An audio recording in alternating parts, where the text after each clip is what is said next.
Episode opening സീനിൽ Luffy ആണെങ്കിൽ ആ താടിക്കാരൻ അപ്പാപ്പനെ അട്ടിച്ച് തോൽപ്പിച്ചു. ബ്ലോക്ക് സിയില് വിന്നറായി. ആങ്കർ ആണെങ്കിൽ വിളിച്ചു പറയും, ഇപ്പൊ നമുക്ക് 3 ബ്ലോക്കിലും കൂടെ 3 മത്സരാർത്ഥികളെയാണ് ഫൈനൽ മത്സരത്തിലേക്ക് കിട്ടിയിരിക്കുന്നത്. എ ബ്ലോക്കിൽ നിന്നും സാക്ഷാൽ പെർഗസ്, ബി ബ്ലോക്കിൽ നിന്നും ആ പച്ചത്തലയൻ, സി ബ്ലോക്കിൽ നിന്നും സാക്ഷാൽ ലൂസി. അവശേഷിക്കുന്നത് ഒരേ ഒരു ബ്ലോക്കിന്റെ ഫൈറ്റ് മാത്രമാണ്. ലാസ്റ്റ് ആൻഡ് ഫൈനൽ ഡി ബ്ലോക്കിന്റെ ഫൈറ്റ്. അവിടുന്ന് അങ്ങനെ ബ്ലാക്ക് ഔട്ട് ചെയ്ത ഫൈറ്റ് ഒക്കെ ചെയ്ത് നമ്മുടെ ലൂഫി അവൻ തളർന്ന് ആ കോറിഡോർ വഴി അകത്തേക്ക് വരികയാണ്. ഓൾറെഡി ലൂഫിയുടെയും ആ അപ്പാപ്പന്റെയും ഫൈറ്റില് സ്റ്റേജ് തകർന്നു പോയി. അത് പഴയതുപോലെ ആക്കാൻ ഒരു 15 മിനിറ്റ് ആവശ്യമാണ്. സോ ഡിയുടെ മത്സരം അത് 15 മിനിറ്റ് കഴിഞ്ഞിട്ട് മാത്രമേ സ്റ്റാർട്ട് ചെയ്യൂ. ആങ്കർ ആണെങ്കിൽ ആ കാര്യം അനൗൺസ് ചെയ്യും. ഇവിടെ നമ്മുടെ ലൂഫി അവൻ ഒരുപാട് ടയർഡായി മുൻപിലേക്ക് നടന്നു വരുമ്പോഴായിരിക്കും അവന്റെ തൊട്ട് മുൻപിൽ ആ ചുന്ദരം പൈറട്ട് അവൻ വമ്പ സ്ക്വാഡൊക്കെ എടുത്ത് ലൂഫിക്ക് നേരെ പാഞ്ഞടുക്കും. നീ ആ മത്സരത്തിൽ ജയിച്ചാലും എന്നെ തോൽപ്പിക്കാൻ നിന്നെ കൊണ്ട് പറ്റില്ല. അവനാണെങ്കിൽ ലൂഫി അറ്റാക്ക് ചെയ്യും. ലൂഫി ഒരുപാട് കഷ്ടപ്പെട്ട് ബുദ്ധിമുട്ടി അവന്റെ അറ്റാക്കിൽ നിന്നും ജസ്റ്റ് മിസ്സിന് രക്ഷപ്പെടുകയാണ്. ലൂഫിക്കാണെങ്കിൽ ആരോഗ്യമില്ല, അതുകൊണ്ട് തന്നെ അവനുമായിട്ട് ഫൈറ്റ് ചെയ്യാൻ പറ്റില്ല. അവരുടെ ഫൈറ്റ് കണ്ട് വേറെ 2 കണ്ടസ്റ്റൻസ് അവർ പരസ്പരം പറയും, ആക്ച്വലി ആ ലൂഫി അവനൊന്നിനും കൊള്ളാത്തവനാണ്, സ്വന്തം ബ്രദറിനെ പോലും അവനെ കൊണ്ട് രക്ഷിക്കാനായില്ല, അങ്ങനെയുള്ളവൻ എങ്ങനെയാ ഈ ഒരു മാച്ചിൽ ജയിക്കാന്നൊക്കെ ചോദിച്ച് അവര് പരസ്പരം ലൂഫിയെ കളിയാക്കി മുൻപോട്ടേക്ക് നടന്നു പോകും. അത് കേട്ട നമ്മുടെ പച്ച തലയൻ അവൻ ഫുൾ കലിപ്പില് അവര് 2 പേരെയും അങ്ങനെ ചുമരിൽ തേച്ചൊട്ടിക്കുകയാണ്. നിങ്ങൾക്ക് എത്ര ധൈര്യം ഉണ്ടെങ്കിൽ ഇങ്ങനെ സംസാരിക്കും? ആരെങ്കിലും കുറിച്ച് കുറ്റം പറയുകയാണെങ്കിൽ അത് മറ്റുള്ളവർ കേൾക്കാത്ത രീതിയിൽ പതിയെ സംസാരിക്കണം എന്ന് പറഞ്ഞ് അവരെ തല്ലി അവിടുന്ന് പറഞ്ഞു വിടും. പച്ചത്തലയനാണെങ്കിൽ അപ്പോഴും അവന്റെ കളി തീരില്ല. അവന്റെ നാവില് പിടിച്ചു വലിച്ച്, നിനക്ക് സ്ട്രോ ഹാറ്റ് ലൂഫി ആരാന്നറിയോ? അവന്റെ ശരിക്കും പവർ എന്താണെന്ന് നീ കണ്ടിട്ടുണ്ടോ? വർഷങ്ങൾക്ക് മുൻപ് ഞാനത് തിരിച്ചറിഞ്ഞതാണ്.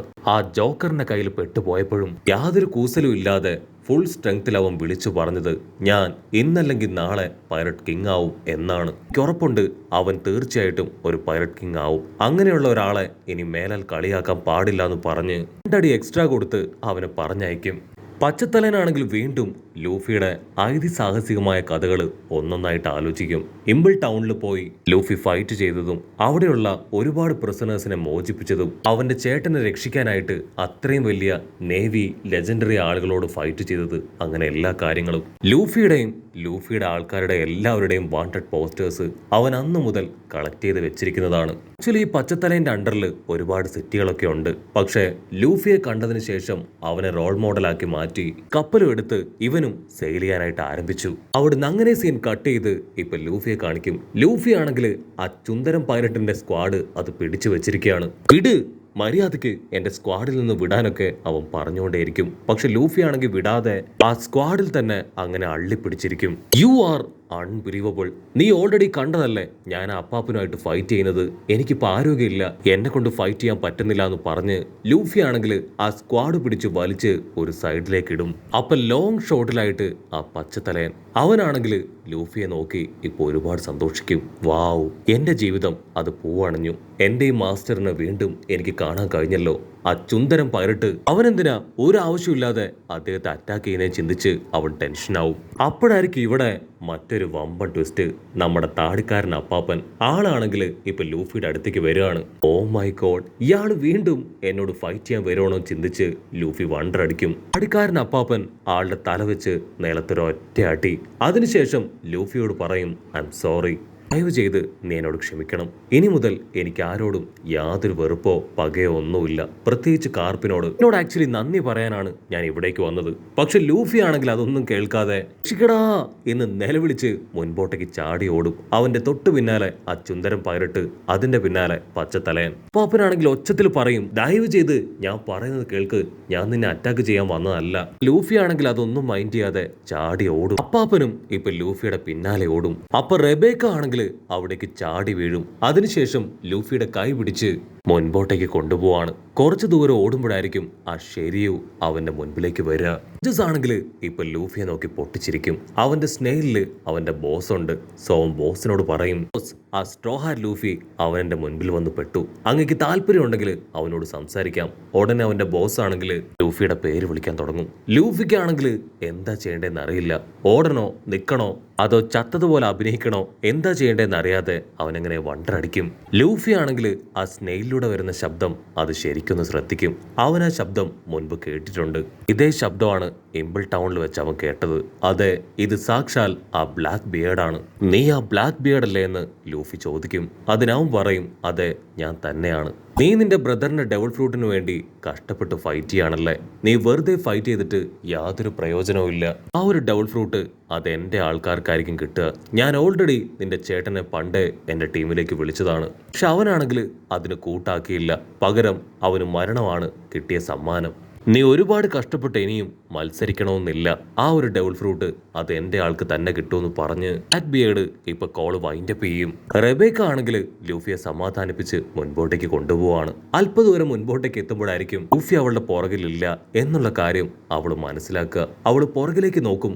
ദൂരത്തായിട്ടുള്ള ഒരു ഫുഡ് സ്റ്റോളിൽ ലൂഫി നിൽക്കുകയാണ്. അവൻ ഇഷ്ടപ്പെട്ട ഫുഡുകൾ അത് ഓരോന്നായിട്ട് ടേസ്റ്റ് ചെയ്യാണെന്ന പേരിൽ അത് മുഴുവനായിട്ടും വാരി വായിലിടും. കടയുടെ ഉടമ അമ്മൂമ്മ അവരാണെങ്കിൽ ഇപ്പൊ ലൂഫിയെ നോക്കി ദേഷ്യപ്പെടും. റെബേക്ക ഓടി വന്ന് അമ്മൂമ്മയെ കൺവിൻസ് ചെയ്ത് അവളുടെ കയ്യിലുള്ള മുഴുവൻ പണവും കൊടുത്ത് ലൂഫിക്ക് ആവശ്യമായിട്ടുള്ള അത്രയും ഫുഡ് അവന് വാങ്ങിക്കൊടുക്കുകയാണ്. 3 പ്ലേറ്റ് നിറയെ ഫുഡ് കണ്ട ലൂഫിക്ക് ഭയങ്കര സന്തോഷം. അവനാണെങ്കിൽ ഒറ്റയടിക്ക് അത് 3 തിന്ന് തീർക്കും. അവളാണെങ്കിൽ ലൂഫിയോട് പറയും, അയ്യോ എൻ്റെ കയ്യിൽ ഇനി പണമില്ല, നിനക്ക് ഇനി ഫുഡ് വേണമെങ്കിൽ നമുക്കൊന്നും ചെയ്യാൻ കഴിയില്ല. ലൂഫി ആണെങ്കിൽ അത് കുഴപ്പമില്ല, എനിക്കിപ്പോ അത്യാവശ്യം എൻ്റെ വിശപ്പ് മാറിയെന്ന് പറഞ്ഞ് ചുറ്റും നോക്കും. അപ്പോഴായിരിക്കും അവിടെ ഒരുപാട് ആയുധങ്ങളൊക്കെ അടുക്കി വെച്ചിരിക്കുന്നതായിട്ട് കാണാം. മാത്രമല്ല ഇരിക്കുന്ന ആ സ്ഥലത്തിന്റെ തൊട്ട് പിന്നിലായിട്ട് പ്രിസണേഴ്സിനെ എല്ലാം ലോക്ക് ചെയ്തിരിക്കുന്ന ജയിലാണ്.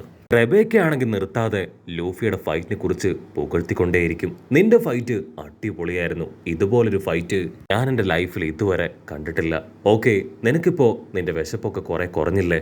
അതിന് ലൂഫി ഒരേമ്പൊക്കൊക്കെ വിട്ട് അവളോട് പറയും, കുഴപ്പമില്ല, ഇപ്പൊ എനിക്ക് അല്പം ആശ്വാസമുണ്ട്, നിനക്ക് വിശക്കുന്നില്ലേ? ലൂഫി അത് ചോദിക്കേണ്ട താമസം അവളാണെങ്കിൽ ഒരു ഫ്ലാഷ് ബാക്കിലേക്ക് പോകും. ഫ്ലാഷ് ബാക്കിൽ ഒരുപാട് വിശന്നു വലഞ്ഞ റെബേക്ക അവളുടെ അമ്മയോട് വീണ്ടും വീണ്ടും ഭക്ഷണം തരാനായിട്ട് ചോദിച്ചു കൊണ്ടേയിരിക്കുകയാണ്. അവളുടെ അമ്മയാണെങ്കിൽ അവളെ ആ സൂര്യകാന്തി പൂക്കളുടെ അടുത്തിരുത്തി ഫുഡ് തേടി എവിടേക്കോ പോവും. അല്പസമയം കഴിഞ്ഞ് ഒരുപാട് പരിക്കുകളോട് കൂടെ ചോരയിൽ കുളിച്ച് അവളുടെ അമ്മ അവൾ ഈ കാര്യങ്ങളെല്ലാം മനസ്സിൽ ആലോചിച്ച് ലൂഫിയോട് പറയും, ഇല്ല എനിക്ക് വിശക്കുന്നൊന്നുമില്ല.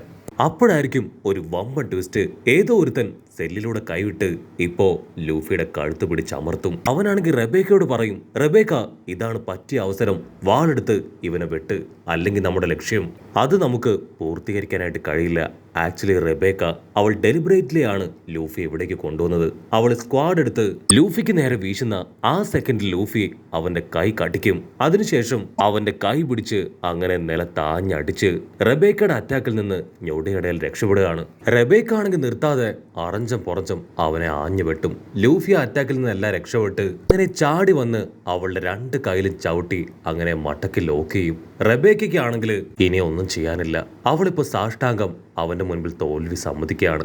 ഓക്കെ, നിനക്ക് എന്ത് വേണമെങ്കിലും എന്നെ ചെയ്യാം, എന്റെ കൈകൊണ്ട് മരിക്കാൻ എനിക്ക് സന്തോഷം മാത്രമേ ഉള്ളൂ. അതിന് ലൂഫി ആണെങ്കിൽ ബാക്കിയുള്ള ഫുഡും കൂടെ വടിച്ചു തിന്ന് അവളോട് പറയും, വിശന്ന് വലഞ്ഞിരുന്ന എനിക്ക് ഫുഡ് വാങ്ങി തന്നത് നീയാണ്, സോ നിന്നെ കൊല്ലാൻ ഞാൻ ആഗ്രഹിക്കുന്നില്ല.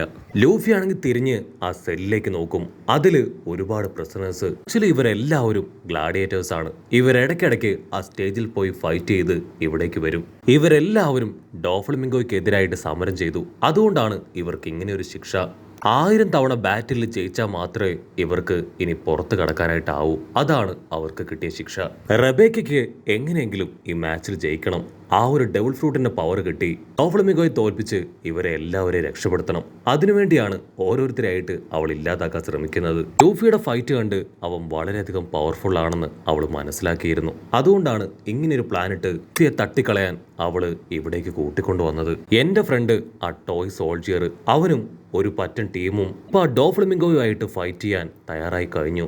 അവര് ഫൈറ്റ് സ്റ്റാർട്ട് ചെയ്യുമ്പോഴേക്കും എനിക്കും ആ ഡെവൽ ഫ്രൂട്ട് സ്വന്തമാക്കി അവിടേക്ക് എത്തണമെന്ന് പറയുന്നതോട് കൂടെ ഒരു എപ്പിസോഡും അവസാനിക്കുന്നു. എപ്പിസോഡ് ഇഷ്ടപ്പെടുകയാണെങ്കിൽ തീർച്ചയായിട്ടും ലൈക്ക് ചെയ്യാനും കമന്റ് ചെയ്യാനും ഷെയർ ചെയ്യാനും മറക്കല്ലേ. അടുത്തൊരു അടിപൊളി എപ്പിസോഡുമായിട്ട് കാണുന്നവരെ it's me with Mallu episode.